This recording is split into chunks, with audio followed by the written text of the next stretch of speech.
This call is now being recorded. किसी भी ध्यानात्मक आसन में बैठ के ज्ञान मुद्रा लगा लें। प्रार्थना स्टार्ट करते हैं। ओम भूर्भुवस्वः तस्य वितुर्वरेण्यं भर्गो देवस्य धीमहि धियो यो नमः प्रचोदयात्। अब दोनों हाथों को आपस में रब करें, फिर धीरे से हथेलियों को आँख के तरफ ले जाएं और धीरे धीरे आँख को अंदर खोलें और अपने गुरु को नमस्कार करें। धन्यवाद। धन्यवाद विशाल जी, थोड़ी आवाज कम थी इसलिए कम सुनाई दी। तृप्ति भास्कर जी, आपको कुछ बोलना है? आपका माइक ऑन है।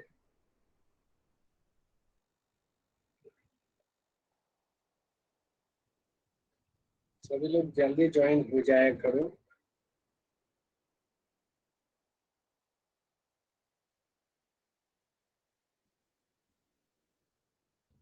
अभी हम टाइप्स ऑफ रिसर्च को विस्तार से पढ़ रहे हैं।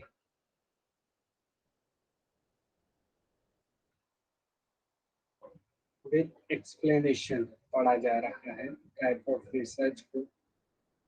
तो लास्ट कक्षा में हम लोगों ने फंडामेंटल रिसर्च और अप्लाइड रिसर्च, जो कि on the basis of outcome, यानी कि परिणाम के आधार पे जो टाइप्स हैं रिसर्च के, वो फंडामेंटल और अप्लाइड दो तरह के रिसर्च, और इसके साथ साथ ऑब्जेक्टिव के बेसिस पर भी हमने एक डिस्क्रिप्टिव रिसर्च के बारे में लास्ट कक्षा में पढ़ा था। तो उसमें फंडामेंटल रिसर्च, जिसे मौलिक अनुसंधान, इसका अन्य नाम बेसिक और प्योर रिसर्च भी जिन्हें कहते हैं। एक्चुअली अनुसंधान का यह वह वर्ग होता है जिसका उद्देश्य मूलभूत नियमों अथवा सिद्धांतों का प्रतिपादन करना, यानी कुछ ऐसे ये सिद्धांत या मूलभूत नियमों को प्रतिपादित करने की कोशिश इस रिसर्च में की जाती है।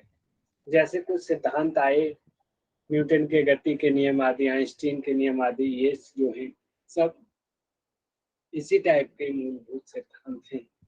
यह अनुसंधान जो किया जाता है मात्र ज्ञान की वृद्धि के लिए किया जाता है। इसका जो लक्ष्य है वो किसी चीज को प्रूफ या अनप्रूफ करना नहीं रहता, सिर्फ रिसर्चर अपनी ज्ञान की नॉलेज के लेवल को बढ़ाना चाहता है, इसी वजह से इस रिसर्च को करता है। ठीक है, और इस अनुसंधान को अनुसंधान करता अपने ज्ञान को बढ़ाने के लिए अथवा उसकी जो जिज्ञासा एवं जो इच्छाएं हैं उनकी शांति के लिए या उनकी पूर्ति के लिए इस रिसर्च को करता है। इस रिसर्च का कुछ प्रैक्टिकल उपयोग वर्तमान और भविष्य में हो भी सकता है और नहीं, क्योंकि रिसर्चर कोई टारगेट लेके नहीं चल रहा कि मुझे ये प्रूफ करना ही है। वो तो बस ऐसे ही रिसर्च कर रहा है अपनी जिज्ञासा को दूर करने के लिए, अपने ज्ञान को बढ़ाने के लिए। हम चलते जा रहे हैं। हमारा कोई लक्ष्य नहीं है कि हमें वहां जाना है। देखा कि हम एक ऐसी सुंदर नगरी में पहुंच गए जिसे स्वर्ग कहते हैं या कुछ अन्य नाम से जाना जाता है, जबकि हमारा लक्ष्य वहां पहुंचना नहीं था। फिर उसके बारे में या फिर जिसकी लोगों को खोज थी या जो जिसके विषय में लोग अनभिज्ञ थे, पता ही नहीं था, ऐसी जगह पे हम पहुंच गए। अब ये जो है कहते हैं जो वास्को डी गामा हुए, कोलंबस हुए, ये लोग क्या करते थे? ये लोग यात्राएं करते रहते थे। यात्रा करते करते देखा कि किसी ऐसे कंट्री में पहुंच गए, कह दिया जी कि उसकी खोज कर दी उसने, यानी कि उससे पहले उस देश के लोगों का उस अन्य देश के लोगों से संपर्क नहीं था, उनके बारे में पता नहीं था कि कुछ लोग और भी जगह रहते हैं। अमेरिका और इंडिया दोनों आपस में किसी को ये नहीं जानते थे कि अमेरिका सोचता था सिर्फ हम ही हैं और इंडिया अपने लिए अपने हम ही हैं, और कोई ऐसे देश या कोई भी क्षेत्र ऐसे नहीं है जहाँ पब्लिक है मौजूद। तो ये जो रिसर्चर हुए वास्को डी गामा आदि और कोलंबस वगैरह जो भी है, ये व्यापारी थे, घूमते रहते थे व्यापार के चक्कर में वैसे भी, और ये यात्रा के शौकीन थे, यात्राएं करते रहते थे। देखा कि ऐसी ऐसी जगह पहुंच जाते कि ऐसी ऐसी जगहों की खोज इन्होंने कर दी कि जी ये भी है, ये स्थान भी है यहाँ पे, इस पृथ्वी पर इंडिया नाम का भी कोई स्थान है, भारत नाम का। इसी तरीके से ये जो फंडामेंटल स्टडी जो की जाती है, मोस्टली यूजुअली क्या होता है, एक वाइड रेंज में एप्लीकेबल होती है, एक विस्तृत क्षेत्र इसका होता है, जो ज्यादातर ये एक्सेप्ट और एप्लीकेबल होती है। इसमें जो समय की कोई लिमिट नहीं होती। समय की लिमिट इसमें इसलिए नहीं होती क्योंकि रिसर्चर किसी लक्ष्य को लेकर के नहीं चल रहा है, वो तो बस ऐसे ही जिज्ञासा पूर्ति के लिए लगा हुआ है।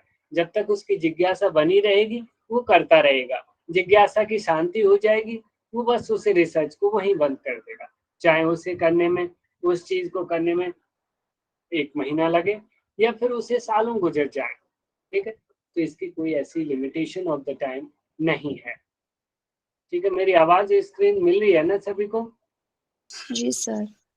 हाँ, अब जो अप्लाइड रिसर्च है उसी का दूसरी टाइप, तो ये व्यवहारिक अनुसंधान है। इसमें क्या होता है कि ऐसा अनुसंधान जिनका उद्देश्य जो फंडामेंटल रिसर्च से जो प्राप्त सिद्धांत हुए थे, उसमें जो कुछ सिद्धांत या नए नियम जो आए थे उनका प्रयोग करते हुए जो सामाजिक एवं व्यवहारिक जो समस्याएं आती हैं उनका समाधान करना इस रिसर्च के अंतर्गत आता है। उन नियमों का प्रयोग करिए और समाज में जो समस्याएं आ रही हैं उनका समाधान करिए। और जो purpose of the applied research का जो पर्पज है वो finding a solution for an immediate problem. आप यहाँ से याद रखिए, इमीडिएट प्रॉब्लम का समाधान ढूंढने के लिए अप्लाइड रिसर्च की जाती है।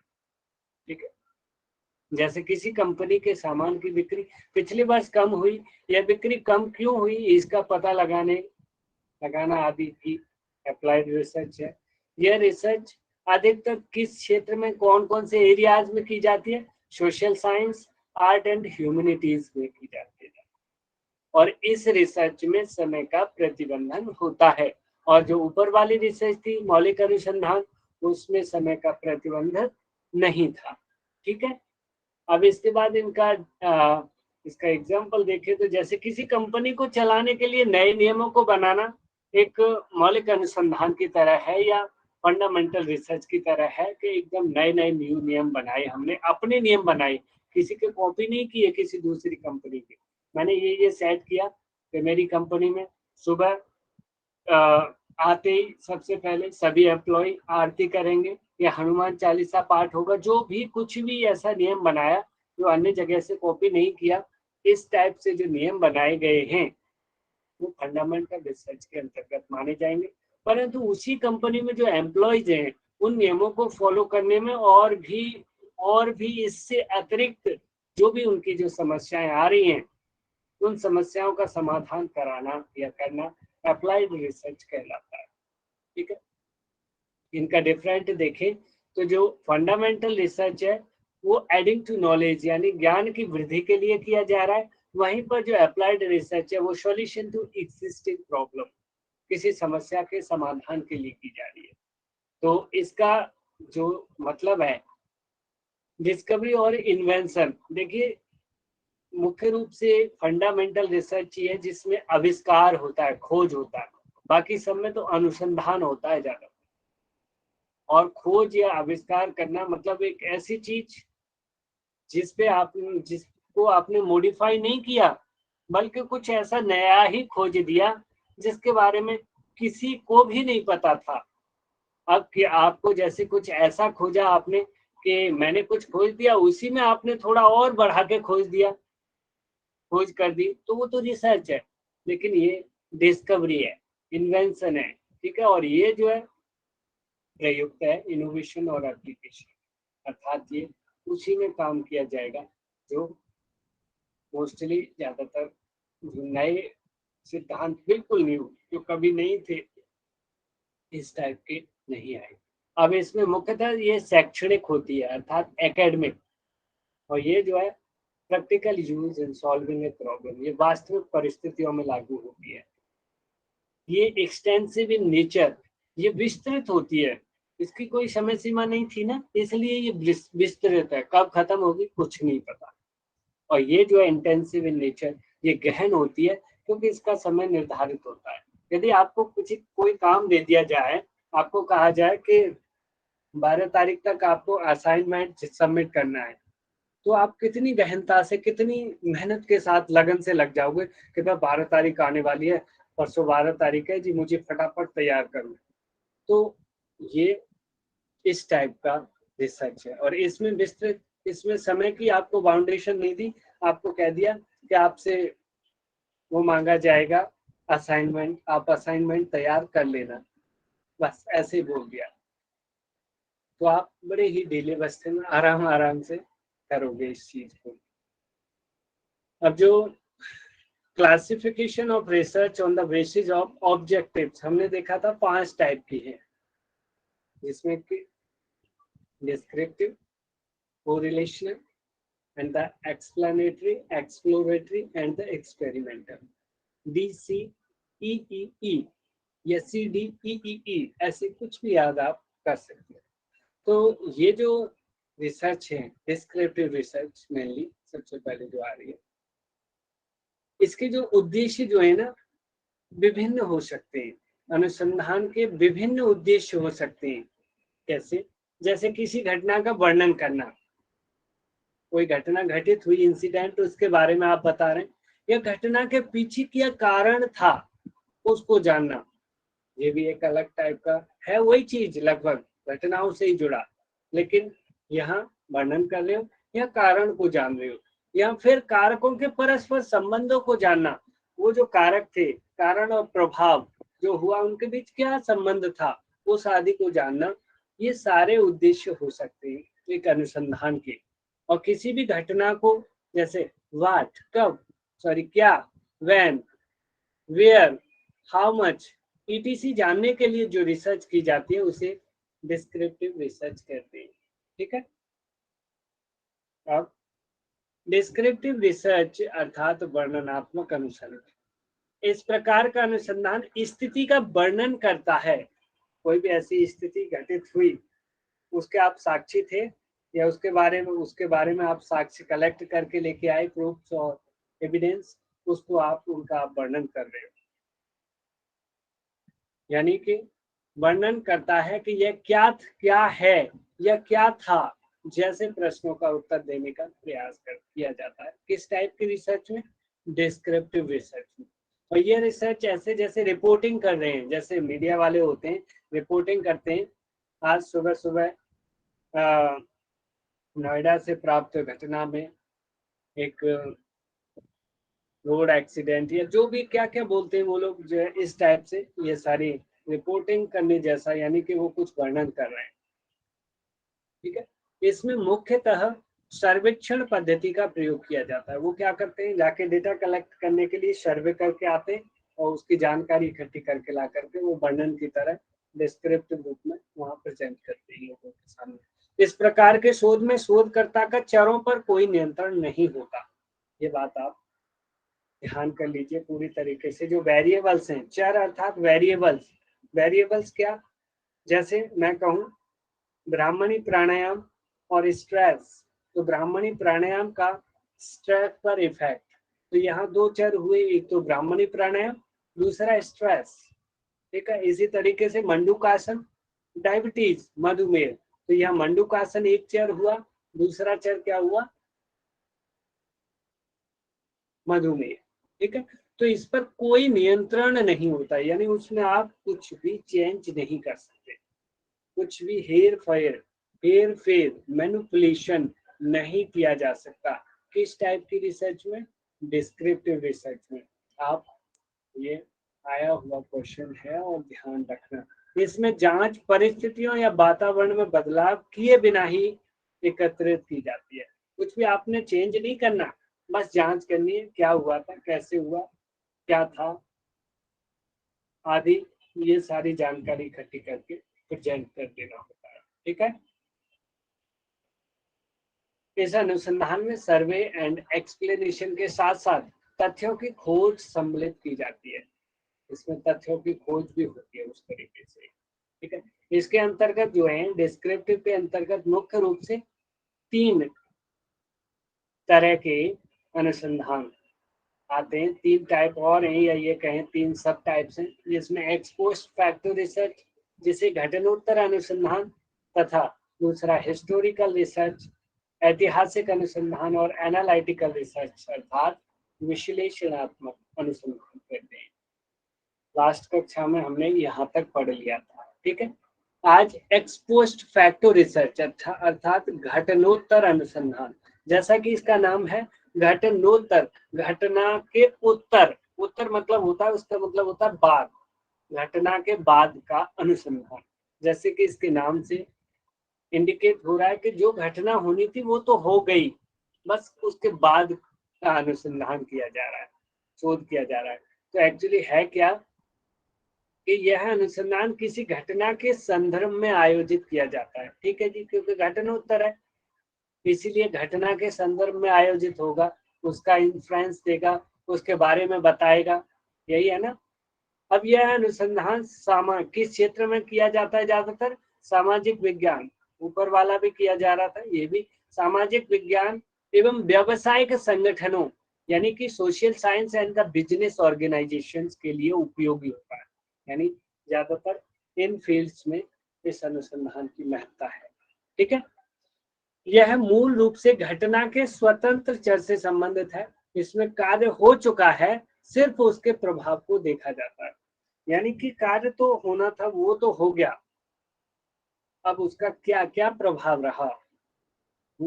बाढ़ आ गई, लेकिन बाढ़ का एग्जांपल यहाँ नहीं आएगा, वो अगले में आएगा एक्चुअली, पर लेकिन यहाँ वह समझने की दृष्टि से आप लीजिए कि जैसे कोई घटना हो गई कि किसी कंपनी में सपोज दैट आग लग गई, आग लगी, अब आग से क्या क्या नुकसान हुआ, क्या क्या क्षति हुई, वो सारी जानकारी इकट्ठी की जाती है। इस टाइप की रिसर्च में घटना घटित हो गई, जैसे वहाँ सिनेमा हॉल में आग लगी थी, तो आग तो लग गई, और जो होना था फिर उसके आग लगने के बाद क्या क्या हानियां हुई, कितने लोगों की डेथ हुई आदि, ये सारी जानकारी इकट्ठी कर रहे हैं घटनोत्तर अनुसंधान। तो इस रिसर्च में चरों यानी वेरिएबल्स में किसी प्रकार का हेर फेर यानी मैनिपुलेशन नहीं किया जाता, ऊपर वाले में भी नहीं, क्योंकि ये लगभग सेम से ही है, थोड़ा बहुत डिफरेंट है इनमें, तो उसमें भी नहीं हो रहा था मैनिपुलेशन। तो क्योंकि भाई जो आग लगना एक चर है, और उसका जो प्रभाव आया, जो जो क्षति हुई, वो दूसरा चर है। तो इनमें क्या फेर बदल कर सकते हैं हम? जो होना था वो तो हो चुका, उसमें नहीं कर सकते, अब जो परिणाम आ गया सामने, उसे क्या बदला जा सकता है? तो इसीलिए इसमें भी मैनिपुलेशन नहीं किया, ठीक है, क्योंकि कार्य पहले ही हो चुका होता है। अब होता क्या है कि इसमें केवल यह बताया जाता है कि क्या हो चुका है और क्या होने जा रहा है, हो क्या क्या गया है, और बाकी अब और आगे क्या होने जा रहा है। यानी कि इतना नुकसान हो गया है, अब इससे ये अंदाजा लगाया जा सकता है कि ये और होगा। यानी कि इतनी क्षति हुई है, तो स्वाभाविक है ये अंदाजा लगा के कहा जा सकता है कि इस गांव की, इस सिनेमा घर की इकोनॉमी डाउन होने जा रही है या होगी। वो इन फ्यूचर बात भी या चर्चा हो भी जा रही है, सिर्फ उसी के बारे में बताया जाएगा। जब किसी घटना अथवा समस्या के हो चुकने के बाद, यानी वो घटित हो गई है, हैज बीन डन के बाद, उस घटना या समस्या से संबंधित तथ्यों के संबंधों का ज्ञान प्राप्त करने हेतु, वो जो तथ्य थे उनका क्या संबंध रहा, उसका ज्ञान प्राप्त करने हेतु अनुसंधान किया जाता है, तो वह कार्योत्तर अनुसंधान कहलाता है, ठीक है। इस विधि में क्या होता है, किसी प्रभाव के आधार पर उसके संभावित कारणों का पता लगाया जाता है। कोई घटना घट चुकी और उसका प्रभाव, जैसे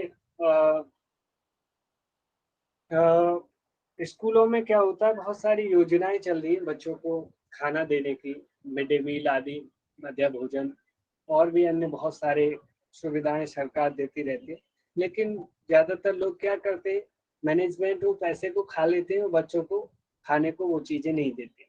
तो उसका प्रभाव सीधा देखा जाएगा बच्चों की कमजोरी पर, कि वो बच्चों की हेल्थ पे उसका इफेक्ट देखा जा रहा है कि बच्चे कमजोर हो रहे हैं। उन्हें आयरन विटामिन की टैबलेट दी जा रही है, लेकिन मैनेजमेंट उन्हें बेच ले रहा है, खा ले रहा है। दूध आदि दिया जा रहा है, दलिया आदि, वो सब खा जाते हैं, थोड़ा बहुत कुछ देते हैं। उससे क्या होगा, बच्चों में खून की कमी देखी जाएगी, कैल्शियम की कमी, शारीरिक ग्रोथ उनकी नहीं दिखेगी। तो उसके प्रभाव को, उसके कारणों को जानने के लिए, ये क्या आखिर ऐसा हुआ, मैनेजमेंट खा चुका पैसा उसको, पैसा तो आया ऊपर गवर्नमेंट से, लेकिन मैनेजमेंट से खा लिया। तो इसके पीछे ये घटना जो घटी या फिर ये जो दिख रहा है ऐसा, वो क्यों हुआ है, इस चीज का जानने के लिए भी इसी टाइप के जो एक्सपोज्ड फैक्टर रिसर्च की जाती है। ठीक है, घटनोत्तर अनुसंधान, ये घटनोत्तर अनुसंधान था। हिस्टोरिकल रिसर्च, ऐतिहासिक अनुसंधान। ऐतिहासिक अनुसंधान में क्या होता है कि ऐसे अनुसंधान जिनके द्वारा प्राचीन ऐतिहासिक घटनाओं का अध्ययन एवं विश्लेषण करते हुए, जो प्राचीन में यानी जो समय बीत चुका है, उस समय जो जो घटनाएं हुई हैं उनका अध्ययन करते हुए, उनका विश्लेषण करते हुए वर्तमान में नए सिद्धांत यानी न्यू फैक्ट्स एंड थ्योरीज का प्रतिपादन किया जाता है, ऐतिहासिक अनुसंधान कहलाता है। यानी अभी कोई ऐसी समस्या आ रखी है, उसका हम फ्यूचर में ऐसी समस्या से कैसे समाधान किया गया था, कैसे छुटकारा पाया गया था उसमें प्राचीन समय में, पास्ट में, तो ये चीज जानना, उसके आधार पे फिर आज की समस्या को का सॉल्यूशन निकालना। देखिए, पहले बहुत सारे राजा महाराजा, बहुत सारे शासक ऐसे हुआ करते थे जो कि बड़े नए नए हथकंडे अपनाया करते थे किसी भी समस्या का समाधान करने के लिए। आज भी ऐसी बहुत सारी समस्याएं उत्पन्न हो जाती, तो हम उन राजा महाराजाओं से उन चीजों को सीख करके सेम चीज उसी तरीके से, उसी विधि को अपना करके वर्तमान समस्या से छुटकारा पा सकते हैं। ठीक है, तो यह सामान्यतः किसी विषय के ऐतिहासिक पहलू पर ध्यान केंद्रित करता है। मुख्य रूप से इतिहास में ऐसा क्या हुआ, इतिहास क्या है, सब राजा महाराजाओं की आदिकाल, मध्यकाल आदि, इनमें क्या क्या घटनाएं घटी और कैसे कैसे घटी, ये सब चर्चा इतिहास में होती है मुख्य रूप से। तो ये उसी से संबंधित रिसर्च है। तो किसी समस्या का समाधान अतीत में कैसे किया गया, उससे सीख कर वर्तमान की समस्याओं का समाधान किया जाता है। और जो कहीं कहीं काफी लोग मानते हैं कि हिस्टोरिकल रिसर्च जो है काफी हद तक एक्शन रिसर्च के समान है। कुछ लोग मानते हैं ऐसा कि ये एक्शन रिसर्च की तरह ही है, क्योंकि जैसे यहाँ देखा था कि महाराणा प्रताप का संघर्ष, हमने देखा कि महाराणा प्रताप बहुत पूरी तरीके से बहुत उन्होंने उनको तंग किया अकबर ने, और काफी उन्हें उनके किले में भी बंद रखा, लेकिन वो बाहर निकल गए और बच के निकलने के बाद भी वो जंगलों में रहे, काफी संघर्ष किया, बहुत मेहनत की, घास पत्ते खाए, फल फूल खाए, ऐसे रह करके फिर भी उन्होंने एक निरंतर संघर्ष और दृढ़ वचन अपनी मानसिकता के बल पर अकबर को हराया। तो इसी तरीके से वीर चेतक की स्वामी भक्ति और पृथ्वीराज चौहान का शौर्य आदि और भरत का बलिदान आदि भी, जैसे जैसे ये इतिहास हमारे बताते हैं, उस तरीके से हम आज की से उसे रिलेट कर। सर ये भरत है कि भारत? ये ना थोड़ा मिस टाइप हो गया है, एक्चुअली भारत का बलिदान नहीं, ये भारत ही है, जो भारत जो राम जी भरत, थे, हाँ। उन्होंने किस तरीके से बलिदान दिया, उनकी माता ने उन्हें राज्य दिलवा दिया। हाँ, राम जी उनकी, वो सोच रहे थे कि राम जी उनके बीच में कोई कांटा ना बने, उन्हें वन भेज दिया, लेकिन फिर भी उसने उस चीज को बलिदान कर दिया कि इस राज्य पे जिसका अधिकार है राजा वही होगा। ठीक है, थोड़ा मिस टाइप हो गया, संभाल के आपको दे दिया जाएगा। अब आता है एनालिटिकल रिसर्च। अब एनालिटिकल रिसर्च है विश्लेषणात्मक अनुसंधान। अब ऐसे अनुसंधान का वर्ग जिनका उद्देश्य घटनाओं, परिस्थितियों और आपदाओं एवं समस्याओं का विश्लेषण करना होता है, विश्लेषणात्मक अनुसंधान कहलाता है। एक्चुअली मुख्य रूप से जो डिजास्टर्स होते हैं, नेचुरल डिजास्टर्स, वो इस टाइप की रिसर्च जिनमें की जाती है। क्वेश्चन आया हुआ है, वो किस टाइप की रिसर्च कहलाती है? Analytical research. जैसे किसी बाढ़ का प्रभाव देखना, भूस्खलन हुआ, बादल फटना आदि हुआ, और जो भी प्राकृतिक घटनाएं, तूफान आया और भूकंप आया आदि, ये जैसी भी घटनाएं हैं, जैसे किसी क्षेत्र में भूकंप, बाढ़ से हुए नुकसान आदि का आकलन करना, कितना आकलन हुआ, कैसे ये घटना घटी, इससे कितना नुकसान हुआ, क्या क्या नई चीज हमें समझ में आई, क्या क्या हमारी कमियां रही, आदि आदि इस रिसर्च में की जाती है, विश्लेषणात्मक या एनालिटिकल रिसर्च में। ठीक है। इस अनुसंधान में किसी घटना अथवा परिस्थिति की गंभीरता का अध्ययन एवं ज्ञान प्राप्त किया जाता है। जो घटना घटी है या जो परिस्थिति की जो गंभीरता का अध्ययन, वो कैसी गंभीर रही, किस टाइप की रही जो परिस्थिति या घटना, उसका अध्ययन एवं ज्ञान प्राप्त किया जाता है, उसके बारे में नॉलेज इकट्ठा किया जाता है। ठीक है। इसमें अनुसंधानकर्ता क्या करता है?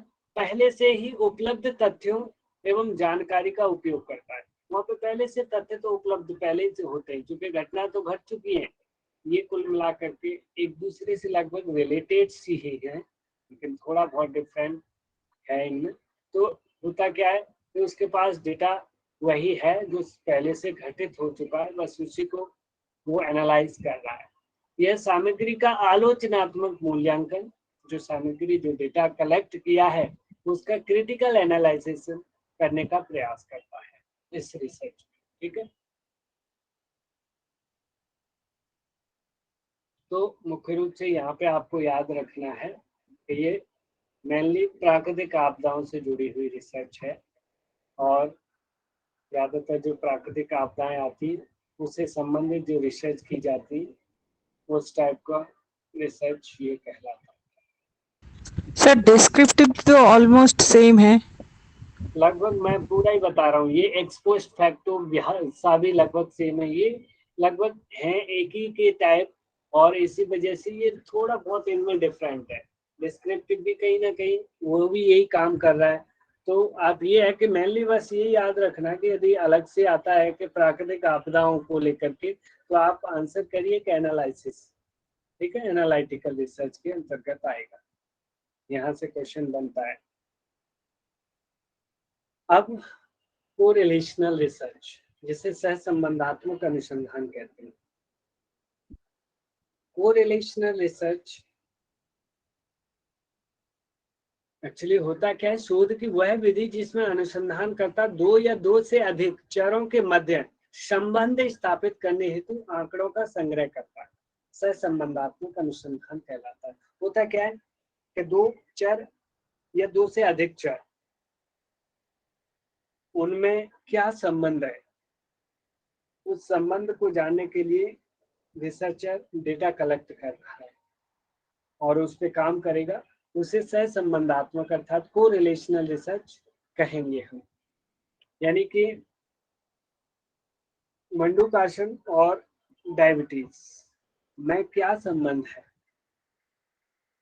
कपालभाति और हाई बीपी में क्या रिलेशन है, इसको जानना। ठीक है, ये सहसंबंधात्मक अनुसंधान कहलाएगा। अब होता क्या है, इसमें स्वतंत्र एवं आश्रित चरों के मध्य, यहाँ चरणों के मध्य लिख गया है, चरों के मध्य संबंध जानने का प्रयास किया जाता है। दोनों तरह के चर, स्वतंत्र और आश्रित। ठीक है, स्वतंत्र मंडूकासन हमें कितनी देर करना है, कब तक करना है, कैसे करना है, ये उसमें हम फेरबदल कर सकते हैं। आश्रित मोटापा या फिर मधुमेह, तो इन दोनों के मध्य जो संबंध है उसको जानने का प्रयास किया जाता है कि आखिर क्या प्रयास। जैसे जो कपालभाति है क्रिया और उच्च रक्तचाप का जो रिलेशन देखें तो आप बताइए खुद, पहले आप बताइए, यदि कपालभाति क्रिया को 1 मिनट में पहले हम 50 राउंड कर रहे हैं, फिर 100 राउंड कर रहे हैं, तो जिस किसी को भी हाई बीपी है तो क्या होगा, यानी कि वो बढ़ जाएगा। हम कपालभाति की राउंड ऑफ द कपालभाति बढ़ाएंगे तो हाई बीपी क्या होगा, बढ़ेगा घटेगा? बढ़ेगा। यानी कि ये बढ़ाया जा रहा है तो ये भी बढ़ रहा है। कपालभाति क्रिया की राउंड्स बढ़ाए जा रहे हैं, चक्र बढ़ाए जा रहे हैं, तो रक्तचाप भी बढ़ रहा है। तो ये कैसा रिलेशन कहा जाएगा? इसे पॉजिटिव। पॉजिटिव कोरिलेशन कहते हैं। यानी सेम कंडीशन में एक बढ़ रहा है तो दूसरा भी बढ़ रहा है। ठीक है, अभी गर्मी बढ़ रही है तो इनटेक ऑफ द वाटर क्या हो रहा है, पानी पीने की जो मात्रा है वो क्या हो रही है, बढ़ रही है घट रही है?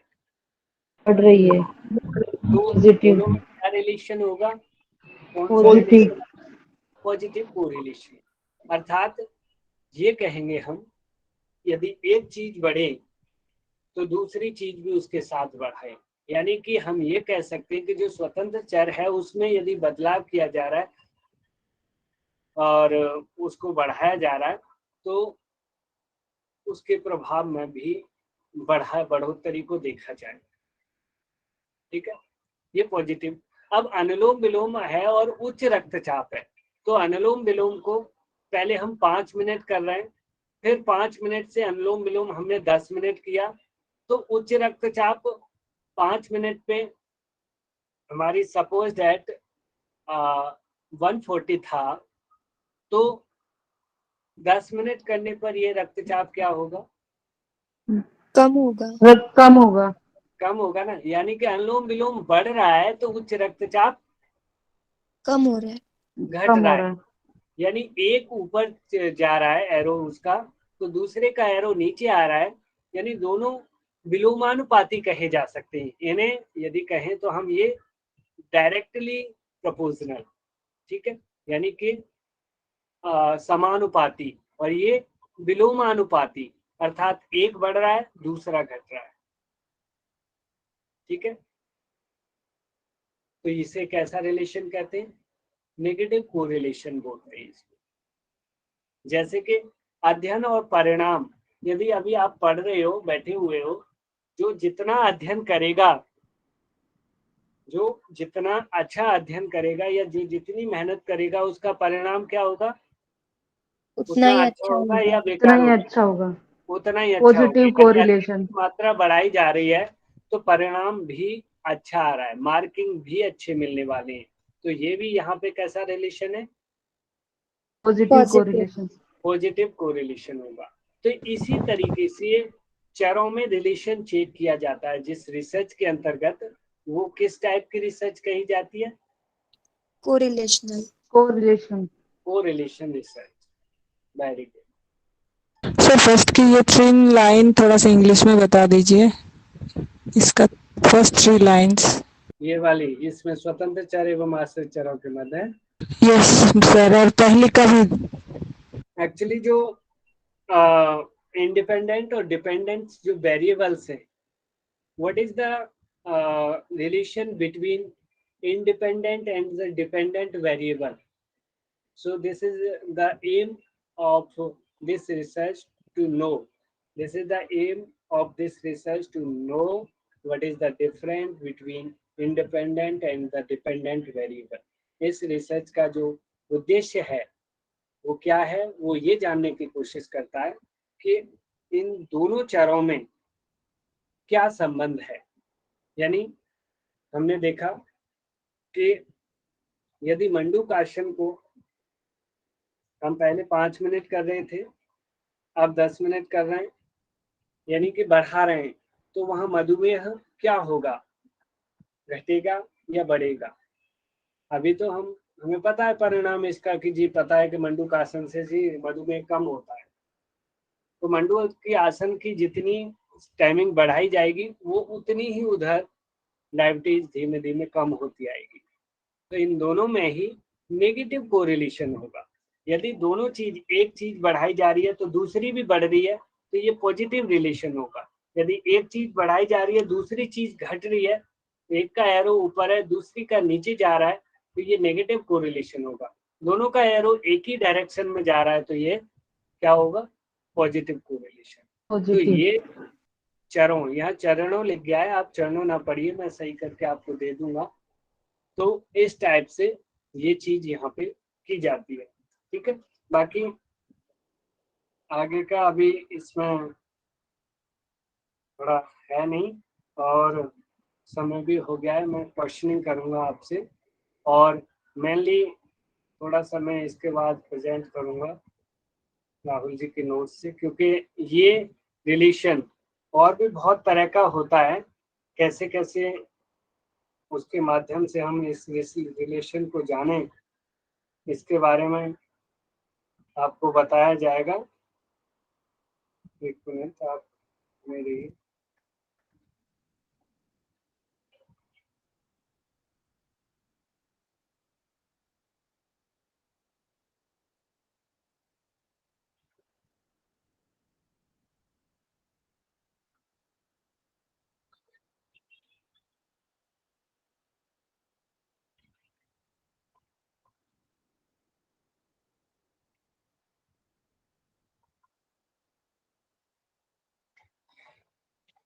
तो यहाँ तक आप लोगों को समझ में आया होगा।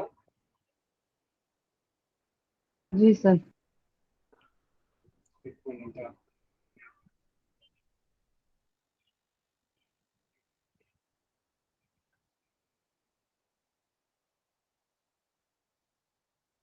इसमें थोड़े से मुझे कुछ मेथड्स और बताने हैं आपको, कि ये जो है इसके मेथड्स कौन कौन से हैं।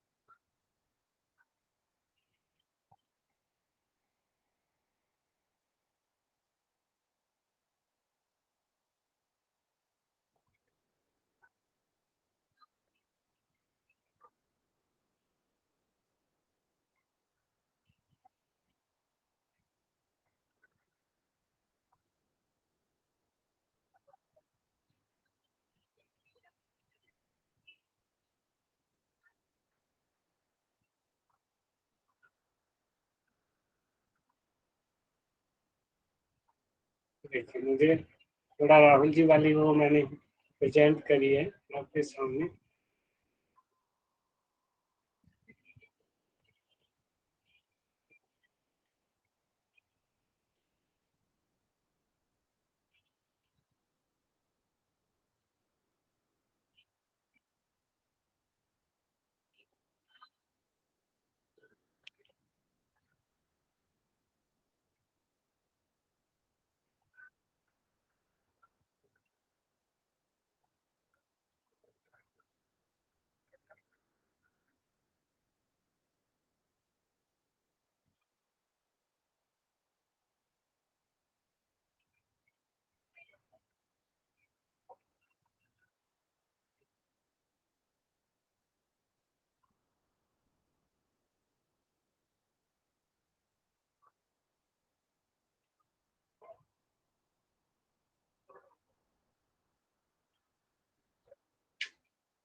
इसमें भी नहीं दिया है अभी।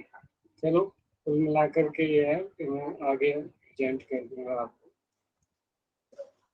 इनके मेथड है कि किस तरीके से क्या क्या रिलेशन हो सकता है, वो एक्स्ट्रा है थोड़ा, वैसे उतना पढ़ने की आवश्यकता नहीं है, लेकिन रखा गया है तो मैं बताऊंगा आपको, प्रेजेंट करूंगा। ठीक,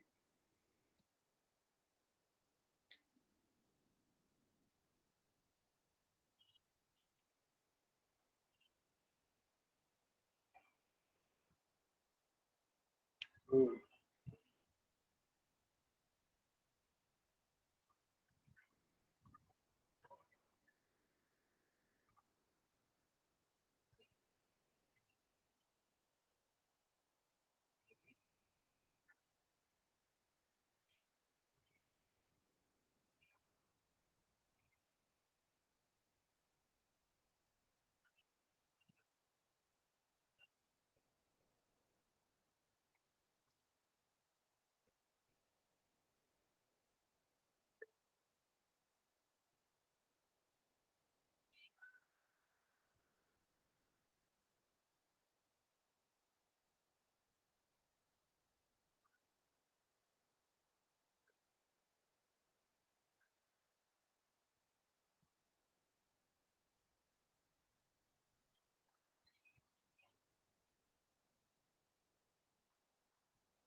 देखिए ये है, मैं इसको दिखाना चाह रहा था आप लोगों को किस तरीके से ये कोरिलेशन होता है एक दूसरे से। तो यहाँ पे मुख्य रूप से देखा जाए तो ये जो सहसंबंध गुणांक जो है, इसका मान सदैव +1 से लेकर के 0 तक और 0 से लेकर के -1 तक होता है।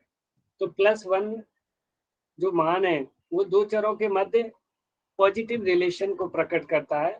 यदि उसकी वैल्यू +1 रहती है पॉजिटिव रिलेशन को दिखाएगा, और -1 होगा मान उसकी वैल्यू, तो ये नेगेटिव रिलेशन को दिखाता है।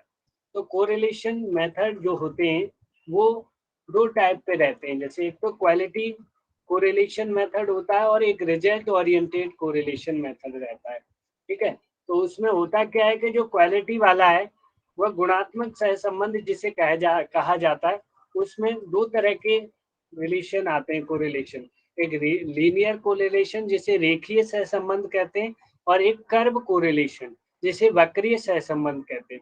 और जो परिणाम के आधार पे जो परिणामात्मक सहसंबंध विधि है, उसमें पॉजिटिव, नेगेटिव और नल, जिसमें हम पॉजिटिव नेगेटिव देख चुके हैं अभी हम।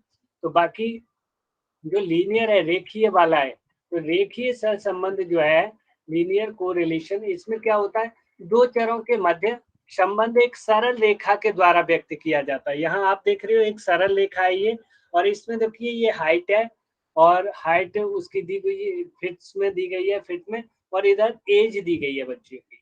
तो हमने क्या देख रहे हैं कि विद्यार्थी की आयु और ऊंचाई के मध्य संबंध का अध्ययन किया जा रहा है। तो जैसे जैसे उसकी उम्र बढ़ रही है तो उसकी हाइट भी बढ़ रही है, और ये चीज देखी जा रही है कि लगभग 20 ईयर्स तक हाइट बढ़ी, फिर बेशक उम्र बढ़ी लेकिन हाइट नहीं बढ़ रही।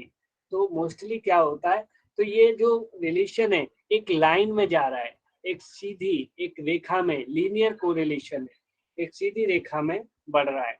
ये तो नहीं हुआ कि घटा फिर बढ़ा, या फिर अब घट रहा है या फिर बढ़ता ही जा रहा है, ऐसा नहीं, एक लाइन में एक रिदमिक बढ़ाव इसका हुआ।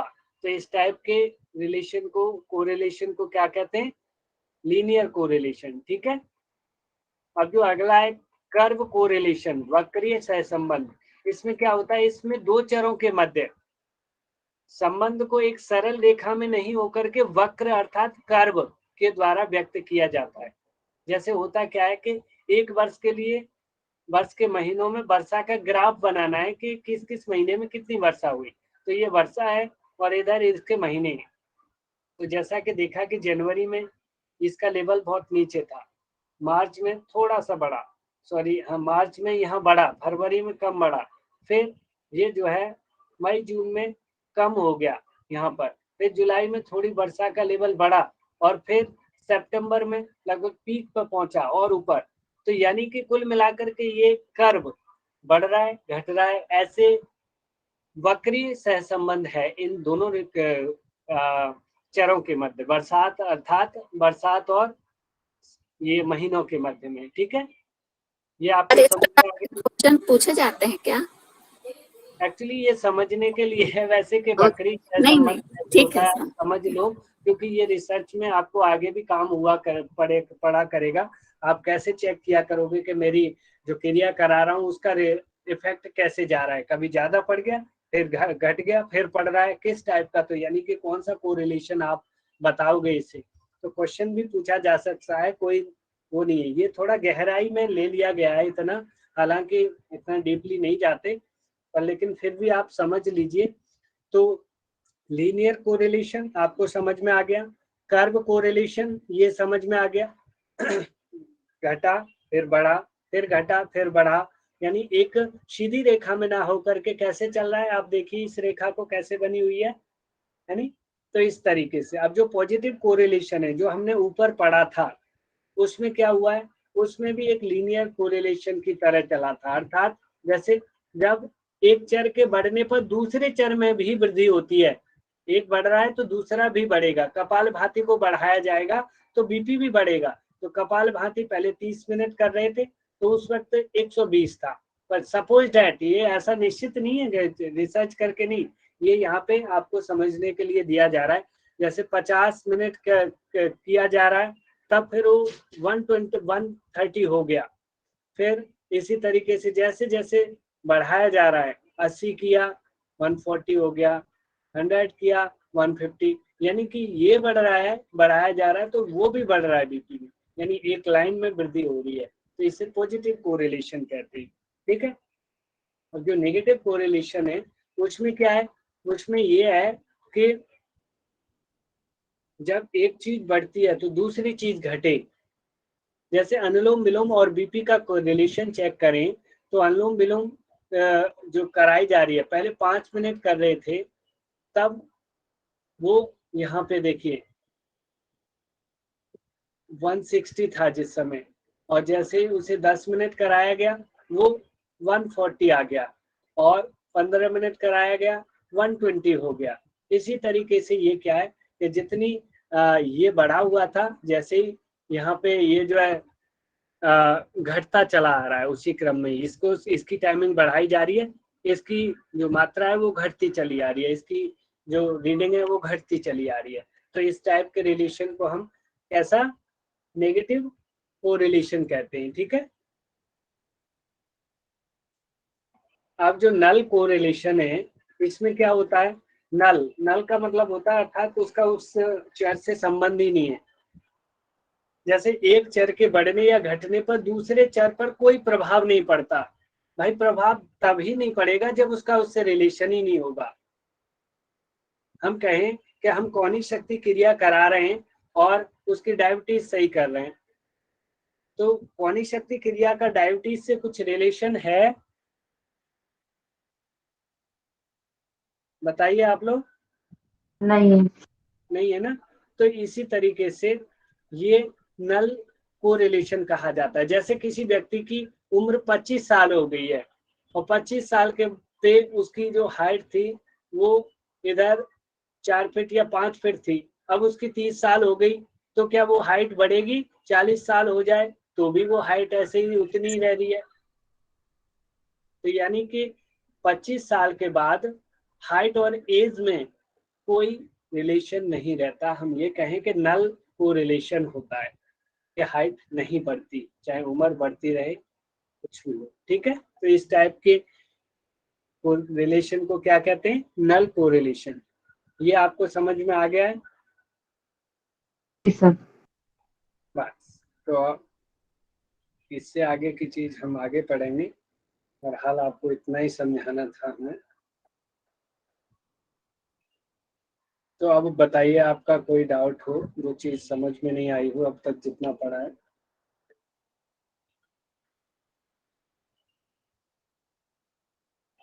सर एक्सपोज फैक्टर और डिस्क्रिप्टिव दोनों सेम टू सेम ही है, उनमें कौन क्या कौन मतलब मेरे को एक्सपोज फैक्टर आपने जो डिस्क्रिप्टिव का पार्ट पढ़ाया था वो है उसी का पार्ट, और ये लगभग सारी एक दूसरे से रिलेटेड थी है, थोड़ा बहुत इनमें डिफरेंट है, बाकी इनमें विशेष डिफरेंट नहीं है। तो वो भी घटना का वर्णन कर रही है और ये भी उस घटना के पीछे क्या कारण रहा, या जो घटना घट चुकी उसको देखने की कोशिश कर रही है कि जैसे बच्चों की बताई थी कि बच्चे कुपोषित कैसे हो रहे हैं, क्या हुआ आखिर, तो वो चीज जानने की जो कोशिश हो रही थी वो भी एक्सपोज फैक्टर रिसर्च में आ रही थी।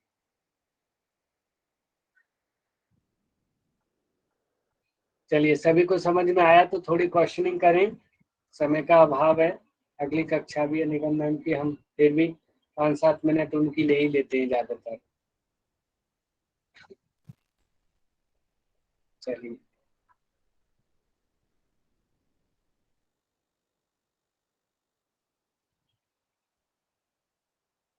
तो टाइप करिए सभी कि डिस्क्रिप्टिव रिसर्च के और कितने टाइप होते हैं, कौन कौन सी टाइप की और होती है डिस्क्रिप्टिव रिसर्च।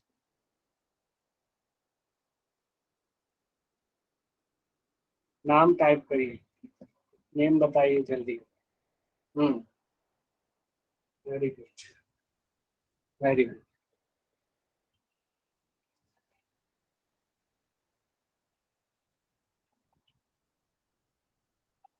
अब बताइए आप लोग कि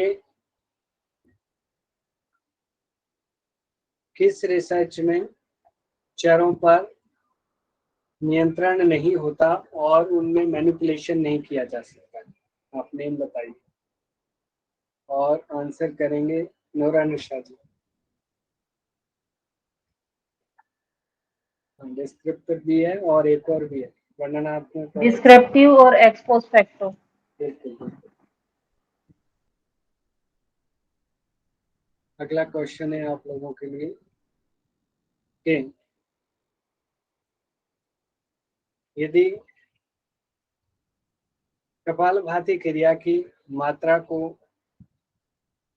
बढ़ाया जाए, करने की मात्रा को बढ़ाया जाए तो बीपी पे क्या प्रभाव आएगा, और ऐसे प्रभाव को कौन सा रिलेशन कहते हैं।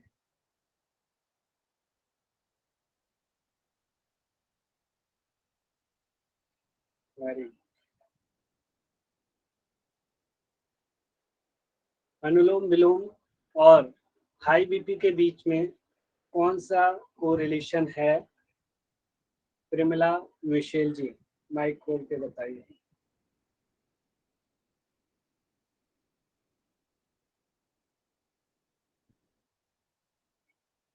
प्रेमिला मिशेल, पूजा झा,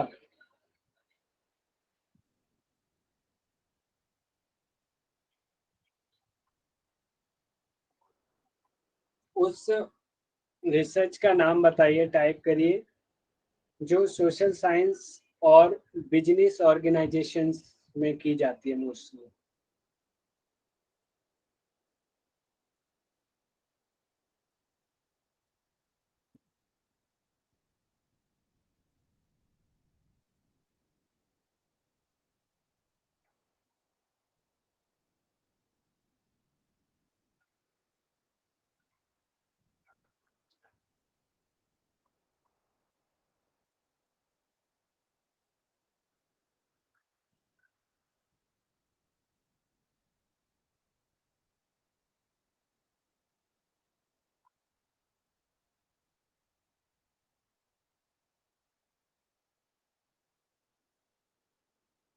इतिहास की घटनाओं को जानकर वर्तमान की समस्या को दूर करना किस रिसर्च के अंतर्गत आता है। शिखा बारसकर जी, नाम बताइए। Sir historical research. Hmm, historical research. ऐतिहासिक अनुसंधान, ठीक है।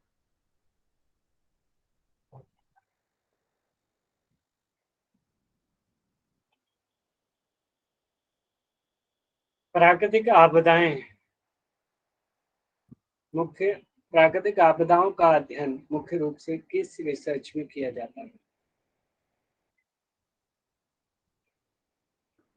शिवानी त्यागी, Analytical research. हम्म, Analytical research, sir.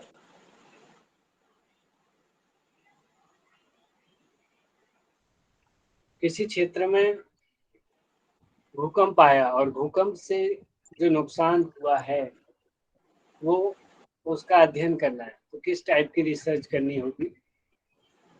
Sir, analytical research. ठीक है, मैं नेक्स्ट क्वेश्चन सभी से पूछ रहा था, कोई बात नहीं, ठीक है।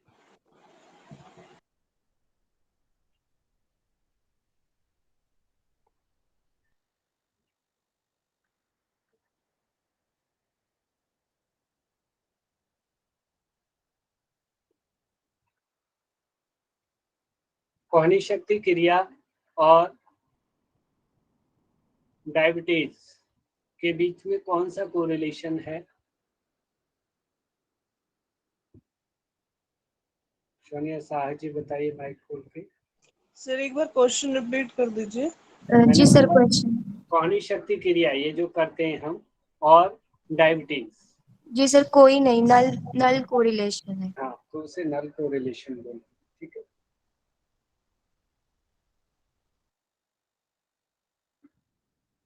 धनुरासन एवं मोटापा, इन दोनों के बीच में कौन सा कोरिलेशन है?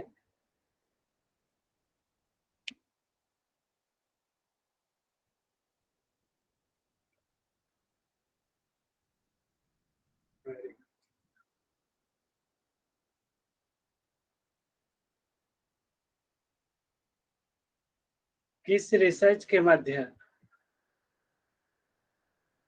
स्वतंत्र एवं आश्रित चरों के मध्य संबंध जानने का प्रयास किया जाता है? किस रिसर्च में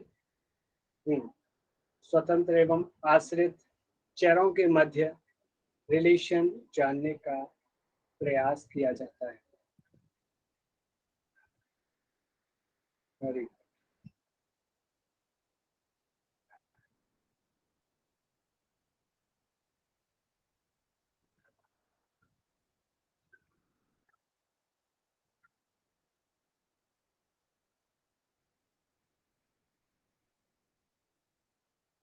सर स्वतंत्र एंड आश्रित चर मतलब dependent and independent variable. Independent and dependent variables, yes ma'am. Okay. अब कौन सी रिसर्च किसी विषय के ऐतिहासिक पहलू से जुड़ी हुई होती है?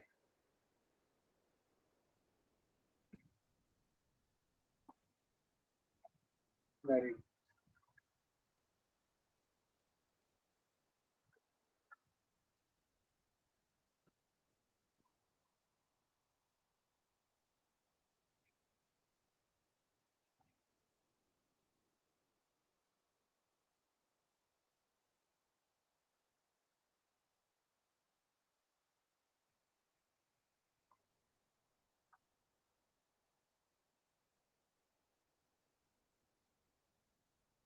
कौन सी रिसर्च में when, where, how much, what आदि जो क्वेश्चंस हैं, क्वेश्चन मार्क्स हैं, इनका आंसर मिलता है?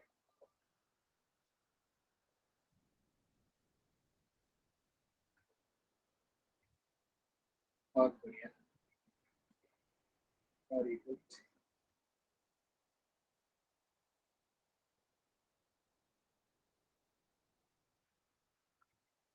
किस रिसर्च में खोज एवं आविष्कार होते हैं?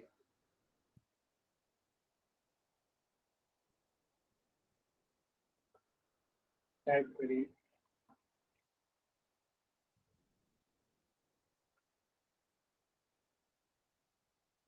वेरी गुड, चलिए धन्यवाद सभी का। समय हम लोगों ने फिर भी मैम का 5 मिनट और एक्स्ट्रा ले लिया है। निगम मैम हमारे बीच हैं, आप लोग बने रहिए। धन्यवाद। Thank you sir. Thank you sir. Sir PDF so much. Send कर दीजिएगा ग्रुप में प्लीज। पीडीएफ देते हैं, देखिए अभी उसको ना कुछ अभी पूरा actually वो टाइप नहीं हो पाया है, मैं देता हूँ आपको। ओके, थैंक सर यू वो आपका एक क्वेश्चन था ना, वो सामाजिक क्या पूछा था आपने? कौन सा? एक क्वेश्चन पूछा था ना, वो सामाजिक क्षेत्र में